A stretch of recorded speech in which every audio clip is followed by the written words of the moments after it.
Investment in securities market are subject to market risk. Read all the related documents carefully before investing. से fertiliser supply जारी रहने का भरोसा मिल चुका है। क्या बाजार इसे सिर्फ सप्लाई सिक्योरिटी के तौर पर देख रहा है या आपको लगता है कि इसका सीधा असर फर्टिलाइजर कंपनियों की अर्निंग्स और मार्जिन्स पर भी पड़ सकता है? गुड इवनिंग और सभी दर्शकों को गुड इवनिंग। आप देखिए, इसको अगर मैं सिर्फ बोलूं तो सप्लाई सिक्योरिटी की तरफ से नहीं मानना चाहिए। देखिए, अगर रूस से जो ये जो सप्लाई का जो वादा मिला है या सिक्योरिटी मिला है, इससे हमारी जो इन्वेंट्री की जो प्लानिंग है वो बेहतर होगी। इमरजेंसी जो स्पॉट पे जो इमरजेंसी बाइंग होती है ना, उस पर काफी हद तक कमी आएगी और प्रोडक्शन की जो विजिबिलिटी है ना वो बढ़ सकती है। इसका जो जब प्रोडक्शन की विजिबिलिटी बढ़ेगी तो इसका जो इम्पैक्ट है हमारी अर्निंग्स पे डेफिनेटली अर्निंग्स पे होगा, अर्निंग्स इंप्रूव होते हुए नजर आएगी कंपनीज की। बट अगर मैं बात करूं मार्जिन पे, क्योंकि आपका प्रश्न था कि मार्जिन पे भी क्या असर पड़ सकता है, देखिए मार्जिन पढ़ने के लिए हमें 2-3 चीजों को ध्यान देना होगा कि जैसे कि करेंसी की लागत कितनी होती है और आपका एमोनिया और फॉस्फोरिक एसिड की जो कॉस्ट है वो क्या आती है। अगर इस पे भी कोई दबाव आता है तो डेफिनेटली मार्जिन पे इंप्रूवमेंट देखने के लिए मिल सकता है। तो विकास जी, अगर रूस से सप्लाई मान लीजिए अगर सामान्य रहती है जिस तरीके से बात हुई है और कंपनियों को रॉ मटेरियल समय पर अगर मिलता रहता है, तो क्या इंपोर्टेड फर्टिलाइजर की लागत में और राहत देखने को मिलेगी? और इसका फायदा अगर हम कंपनी के ऊपर देखें तो कौन कौन सी कंपनियां हो सकती है ऐसी जिनको इसका फायदा मिलता हुआ दिखाई दे सकता है? हाँ देखिए, अगर रूस से जो सप्लाई है वो सामान्यतः रहती है तो कंपनी को रॉ मटेरियल में डेफिनेटली जो है काफी हद तक फायदा मिल सकता है। अगर इससे क्या होता है, जो नॉर्मल सप्लाई से जो स्कैरसिटी बाइंग है जिसको हम लोग बोलते हैं पैनिक बाइंग, वो कम होगी और जिससे कि जो टैप और एनडीके की जो लैंडिंग कॉस्ट है उसमें कहीं ना कहीं जो है संभावित थोड़ी सी कमी आ सकती है। और उन फर्टिलाइजर्स कंपनी को फायदा हो सकती है जो कि कॉम्प्लेक्स फर्टिलाइजर्स को फॉस्फेटिक्स और कॉम्प्लेक्स फर्टिलाइजर्स को यूज करते हैं। तो इसमें एक जो नाम मेरे को समझ में आता है जो है फैक्ट का। डेफिनेटली अगर ऐसा होता है तो फैक्ट को लॉन्ग टर्म पे काफी अच्छा फायदा मिल सकता है। ओके और विकास जी, जैसे आज हमने फर्टिलाइजर स्टॉक्स में जो तेजी देखी है उसमें से आपको क्या लगता है कि ये फंडामेंटल न्यूज का पार्ट था या फिर इसमें जो रैली देखने को मिली है ये अब आगे इंटैक्ट रह सकती है और यहाँ पर तेजी जो है वो आगे कंटिन्यूशन में रहेगी? इन्वेस्टर्स को कैसे देखना चाहिए इसको? देखिए, अगर बात करूं तो जो आज की जो रैली है वो sentiment plus news driven rally है। डेफिनेटली फंडामेंटल बैकड्रॉप में इंप्रूव हुआ है, उस पर कोई भी दिक्कत नहीं है। बट ये जो रैली है ये न्यूज बेस्ड है, तो मेरे को लगता है कि आज ऑलरेडी 10 से 15% की एक तेजी हमें देखने के लिए मिल गई है। तो इन्वेस्टर्स को चेज नहीं करना चाहिए, वेट करना चाहिए कि प्राइसेस थोड़े से कूल ऑफ हो एंड वैल्यूएशन और मार्जिन इंप्रूव हो। उसके बाद थोड़ा सा कूल ऑफ होने के बाद में सपोर्ट के पास में वो वापस से पोजीशन बना सकते हैं रदर देन फोमो को चेस करने के लिए। ओके बिल्कुल, विकास जी ने जैसा कि कहा कि अभी फर्टिलाइजर स्टॉक्स पे नजर रखनी चाहिए, थोड़ा सा कूल डाउन होने दीजिए मार्केट को, उसके बाद वहां पर एंट्री की जा सकती है। लेकिन यहां पर वक्त हो चला एक छोटे से ब्रेक का। ब्रेक के फौरन बाद लौटेंगे और आईपीओ मार्केट्स की भी बात करेंगे और जानेंगे और ऐसे कौन से शेयर्स रहे जिन्होंने आज बाजार का ध्यान अपनी ओर खींचा।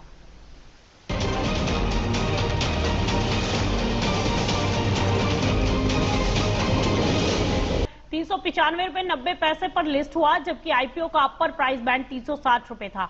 यानी इन्वेस्टर्स को लिस्टिंग पर करीब 10% का प्रीमियम मिल गया लिस्ट होते ही। लेकिन लिस्टिंग के बाद शेयर में मुनाफा वसूली भी देखने को मिली और शेयर 370 रुपए के आसपास तक फिसल गया। अब सवाल यह है कि 105 गुना से ज्यादा सब्सक्रिप्शन और करीब 10% की लिस्टिंग गेन के बाद शेयर में दबाव क्यों आया? चलिए विकास जी से जानते हैं।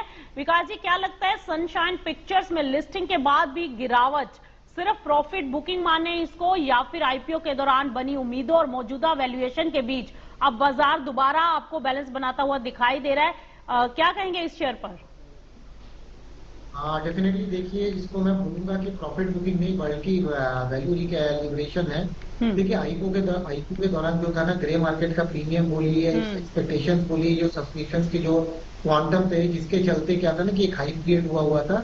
बट जो एक्चुअल लिस्टिंग हुई वो प्रीमियम भी कंपेरेटिवली कम रहा, तो जिसके चलते एक प्रॉफिट बुकिंग हमें देखने के लिए मिला। मेरे को लगता है कि बाजार आगे चल के अर्निंग्स और फ्यूचर कंटेंट पाइपलाइन की तरफ में ज्यादा ध्यान देगा, जो कि आने वाले दिनों में इसके प्राइसेस को सपोर्ट कर सकते हैं। ओके, तो ऐसे में इन्वेस्टर्स के लिए क्या रिकमेंडेशन होगी विकास जी आपकी? देखिए, अभी तो जस्ट ये सनशाइन पिक्चर्स का आईपीओ लिस्ट हुआ है एंड मेरे को लगता है कि आने वाले 1 से 2 क्वार्टर वेट करना चाहिए, देखना चाहिए कि इनके जो फ्यूचर कंटेंट्स कैसे पाइपलाइन पे रहते हैं, मोनेटाइजेशन कैसा होता है। बिकॉज चूंकि ये मीडिया सेक्टर की कंपनी है तो 1-2 अच्छे प्रोजेक्ट्स या 1-2 खराब प्रोजेक्ट से डेफिनेटली काफी इम्पैक्ट पड़ता है। तो मेरे हिसाब से 1 से 2 क्वार्टर वेट करना चाहिए इसमें, फिर डिसीजन लेना चाहिए। ओके, चलिए अब बात कर लेते हैं वोडाफोन आइडिया की, क्योंकि कंपनी के शेयर में आज करीब 5% तक का उछाल देखने को मिला और कंपनी पर भारी कर्ज भी है और अभी भी घाटा ही हो रहा है, फिर भी शेयर में खरीदारी देखने को मिली है और इसके पीछे जो है वो 4 बड़े ट्रिगर नजर आ रहे हैं फिलहाल। फंडिंग और प्रमोटर सपोर्ट और एजीआर रिलीफ और एआरपीयू और उसके साथ सब्सक्राइबर ट्रेंड्स में सुधार। मीडिया रिपोर्ट्स की माने तो वोडाफोन आइडिया करीब 35,000 करोड़ रुपए की नई फंडिंग जुटाने की कोशिश कर रहा है और इसमें करीब 25,000 करोड़ का तो बैंक लोन और 10,000 करोड़ की लाइन ऑफ क्रेडिट शामिल है। एसबीआई की तरफ से अपने हिस्से के लोन को मंजूरी देने की भी खबर है, लेकिन पूरी फंडिंग के लिए दूसरे लैंडर्स की भागीदारी भी जरूरी होगी। अब यहां पर सवाल उठता है कि अगर फंडिंग मिल भी जाती है तो क्या इससे वोडाफोन आइडिया की टर्न अराउंड स्टोरी मजबूत हो जाएगी? विकास जी, आपको क्या लगता है कि वोडाफोन आइडिया के लिए फंडिंग सबसे बड़ी इस समय जरूरत है और अगर करीब 35,000 करोड़ की फंडिंग पूरी भी हो जाए तो क्या लगता है कि कंपनी की फाइनेंशियल पोजीशन में वास्तविक में कुछ बदलाव आएगा या फिर ये सिर्फ अगले कुछ सालों के कैपेक्स को फंड करने तक सीमित रहेगा?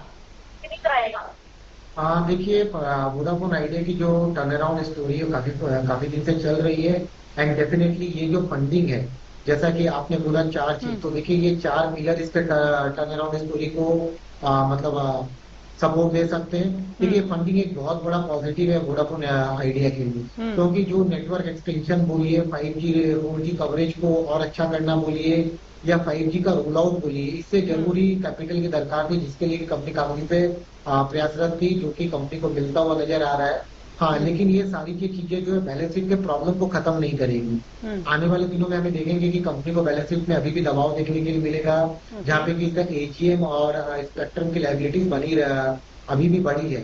इसलिए फंडिंग से मैं ये बोल सकता हूँ कि कंपनी जो अभी तक सर्वाइवल मोड पे थी, वो सर्वाइवल मोड से निकल के कंपनी कॉम्पिटिटिव मोड पे आ सकती है। लेकिन टर्न अराउंड जो होगा, इसका रियल टर्न अराउंड हमें देखने के लिए मिलेगा एआरपीयू, सब्सक्राइबर रिटेंशन और एबिटा पे, जहाँ पे जिसका सब्सक्राइबर जो छोड़ के जा रहे थे रिटेन होंगे और जब फ्रेश सब्सक्राइबर ऐड होते हुए नजर आएंगे तब हमें देखने के लिए मिलेगा कि हाँ डेफिनेटली कंपनी में थोड़ा सा टर्न अराउंड आ रहा है। ओके, तो यानी सब्सक्राइबर पर नजर रहेगी। और विकास जी, एसबीआई की संभावित भागीदारी को आप कितना बड़ा कॉन्फिडेंस सिग्नल मान रहे हैं इस समय पर, क्योंकि इससे क्या लगता है कि इससे दूसरे बैंक्स और लैंडर्स के लिए भी रास्ता खुल सकता है? हाँ जी, डेफिनेटली। देखिए एसबीआई का लीड लेंडर होना ये बाकी लेंडरों के सामने एक बहुत ही बड़ा कॉन्फिडेंस बूस्टर रहेगा। दूसरे पीएसयू लेंडर्स के लिए भी ये पॉजिटिव रहेगा, क्योंकि एक जो बड़ा एसबीआई जैसा बड़ा नाम सामने आता है तो डेफिनेटली कहीं ना कहीं ये चीजें महत्वपूर्ण होती है। बाकी और एसबीआई की पार्टिसिपेशन जो है वोडाफोन आइडिया के लिए क्रेडिबिलिटी लेके आएंगे, बट डेफिनेटली बाकी लेंडर्स का भी जो फोकस रहेगा वो डेफिनेटली इनके ऑपरेशनल एक्टिविटी में इंप्रूवमेंट के जगह पे रहेगा। जी। और अगर अब बात सिग्मा एडवांस सिस्टम की कर ली जाए तो डिफेंस और एरोस्पेस सेक्टर की इस कंपनी के शेयर में भी आज 5% का अपर सर्किट लगता हुआ दिखाई दिया। कारण रहा रोल्स रॉयस से मिला करीब 125 मिलियन डॉलर यानी लगभग 1600 करोड़ रुपए का लॉन्ग टर्म कॉन्ट्रैक्ट। ये कॉन्ट्रैक्ट कंपनी की यूके सब्सिडरी ब्रोमफोर्ड प्रिसाइशन सॉल्यूशन के जरिए मिला और कंपनी के मुताबिक इस डील के तहत arrow engine rings, castings, lock plates और दूसरे महत्वपूर्ण इंजन स्ट्रक्चर्स बनाए जाएंगे। लेकिन खबर सिर्फ 1600 करोड़ रुपए के नए ऑर्डर की नहीं है। कंपनी को इससे पहले रोल्स रॉयस से करीब 300 मिलियन डॉलर का लॉन्ग टर्म एग्रीमेंट भी मिल चुका है। यानी कि दोनों समझौतों को अगर जोड़कर देखें तो कुल कॉन्ट्रैक्ट वैल्यू करीब 425 मिलियन डॉलर यानी लगभग 5400 करोड़ रुपए तक पहुंचती है। अब यहां पर 2 बातें बहुत जरूरी हैं। एक तरफ कंपनी को ग्लोबल एरोस्पेस प्लेयर से लगातार बड़े ऑर्डर मिल रहे हैं, तो दूसरी तरफ 2026 में शेयर पहले ही करीब 269% चढ़ चुका है। यानी ग्रोथ स्टोरी मजबूत दिखाई दे रही है, लेकिन सवाल वैल्यूएशन का भी है। विकास जी, रोल्स रॉयस से लगातार बड़े लॉन्ग टर्म कॉन्ट्रैक्ट मिलना सिग्मा एडवांस सिस्टम की रिवेन्यू विजिबिलिटी और ऑर्डर बुक के लिए कितना बड़ा आप पॉजिटिव सिग्नल मानते हो? डेफिनेटली। देखिए अगर मैं सिग्मा एडवांस सिस्टम की जो रॉयल्स रॉयस से जो अभी लगातार बड़े लॉन्ग टर्म ऑर्डर्स मिल रहे हैं एंड ये जो 1600 करोड़ का ऑर्डर जो मिला है उनके अभी रिसेंटली में एक्वायर्ड ब्रॉडफोर्ड प्रिसिशन के द्वारा, तो ये देखिए डेफिनेटली दर्शाता है कि इनका जो अभी जो इनके बीच की जो कस्टमर रिलेशनशिप और प्लानिंग है वो मजबूत होते हुए नजर आएगी। जब कभी कोई रिपीट ऑर्डर मिलता है तो ये दिखाता है कि केवल वो मतलब वो बंदा वेंडर नहीं रह गया, एक वेंडर नहीं रह गया ये, बल्कि एक स्ट्रेटेजिक सप्लाई चेन का पार्टनर बन चुका है, उसके दिशा में बढ़ते हुए नजर आ रहे हैं। और अगर मैं बात करूं तो जैसे भी अभी रिसेंटली में इन्होंने एक्वायर भी किया था ब्रॉडफोर्ड को, और जिसके चलते जो इनको कस्टमर एक्सेस बोलिए, अप्रूवल बोलिए, इनके मैन्युफैक्चरिंग प्रेजेंस मिली है, डेफिनेटली नो डाउटेडली इसके लिए बहुत बड़ा चीज है, सप्लाई चेन में डीपर एंट्री मिलेगी एंड उसको एक ग्लोबल प्रेजेंस के तौर पे देख पाएंगे हम, जहाँ पे कि यूके मैन्युफैक्चरिंग पे भी इसको प्रेजेंस मिलता हुआ नजर आएगा। हाँ, डेफिनेटली स्टॉक चल चुका है एंड थोड़ा सा यहाँ पे कॉशियस रहने का दरकार है। ओके विकास जी, अब बात करें अगर एक ऐसे शेयर की जिसमें आज अचानक तेज गिरावट आ गई। हमने देखा कि आईआईएफएल फाइनेंस के शेयर्स करीब जब बाजार में खबर आई उसके बाद ये 8% तक लुढ़के थे। गिरावट की वजह बनी कंपनी और उसकी material subsidiary IIFL home finance को जो मिला बड़ा टैक्स डिमांड मिला। आईआईएफएल होम फाइनेंस को करीब 963 करोड़ रुपए का टैक्स डिमांड मिला है। वहीं आईआईएफएल फाइनेंस ने यह बताया है कि उसके अपने मामले में पहले बताए गए टैक्स डिमांड को घटाकर अब 23 करोड़ 78 लाख किया गया। अब इस टैक्स डिमांड को लेकर कंपनी का पक्ष भी यहां पर समझना बेहद जरूरी है। कंपनी का यह कहना है कि असेसमेंट ऑर्डर में जिन प्रमुख मुद्दों पर टैक्स एडिशन किया गया था उनमें ओवरराइडिंग कमीशन इनकम सेक्शन 36(1)(8) के तहत डिडक्शन जो है वो इंटरेस्ट, स्ट्रिप एसेट्स और ईएसओपी एक्सपेंसेस शामिल थे। लेकिन कंपनी का यहां पर यह भी कहना है कि इन मामलों में उसके पास मजबूत फैक्चुअल और लीगल ग्राउंड्स भी है और वो उपलब्ध अपील और दूसरे कानूनी उपायों का इस्तेमाल भी कर रही है। कंपनी के मुताबिक कुछ इनकम पहले ही टैक्स के लिए ऑफर की जा चुकी है, लेकिन उसका पूरा क्रेडिट असेसमेंट में नहीं दिया गया। दूसरी तरफ आईआईएफएल फाइनेंस से जुड़ा एक पुराना टैक्स मैटर भी सामने आया। कंपनी ने बताया कि मई में सामने आए करीब 475 करोड़ 56 लाख के टैक्स डिमांड पर रिकवरी को फिलहाल स्टे मिल गया है। इसके लिए भी कंपनी को डिस्प्यूटेड डिमांड का 5% यानी करीब 23 करोड़ 78 लाख रुपए तय शर्तों के तहत जमा करना है। कंपनी ने यह भी कहा है कि पहली किस्त के तौर पर 5 करोड़ का भुगतान और 13 अगस्त को किया जा चुका है और कंपनी का कहना है कि इस मामले का फिलहाल उसके बिजनेस ऑपरेशन पर कोई मटेरियल इंपैक्ट नहीं है। अब नजर इस शेयर पर है क्योंकि टैक्स डिमांड की खबर के बाद हमने देखा आईआईएफएल फाइनेंस में शुरुआती कारोबार में करीब 7.6% तक की गिरावट आई और शेयर ने 643 रुपए 55 पैसे के आसपास का इंट्राडे शायद लो बनाया। हालांकि बाद में कुछ रिकवरी भी आई, यानी बाजार का शुरुआती रिएक्शन भले ही नेगेटिव देखने को मिला, लेकिन बाद में निवेशकों की जो है वो इसमें थोड़ी सी रिकवरी दिखाई दी और निचले स्तर पर खरीदारी लौटी। अब निवेशकों की नजर इस बात पर है कि टैक्स मैटर आगे किस दिशा में जाएगा और इसका वास्तविक फाइनेंशियल इंपैक्ट इस शेयर के ऊपर, स्पेशली इस कंपनी के ऊपर कितना आता हुआ दिखाई देगा। विकास जी, अगर इसके पूरे सिनेरियो को समझें तो क्या लगता है कि इसके शेयर्स में अब आगे और गिरावट आएगी या फिर यहाँ पर मार्केट जो है वो थोड़ा सा सस्टेन होता दिखाई देगा? हाँ देखिए, अगर मैं बात करूँ तो देखिए 963 करोड़ का आंकड़ा बढ़ा है, इसे हम लोग नजरअंदाज नहीं कर सकते। बट आज अगर हम लोग देखें तो न्यूज के बाद में, इतने बड़े न्यूज के बाद में स्टॉक में गिरावट देखने के लिए मिली, बट फिर बाद में स्टॉक में हमें लोअर लेवल से रिकवरी भी देखने के लिए मिली। देखिए ये भी क्रिस्टलाइज लायबिलिटी है एंड फिलहाल इसे अर्निंग क्राइसिस से ज्यादा लीगल ओवरहाइंग के हिसाब से हम देख सकते हैं।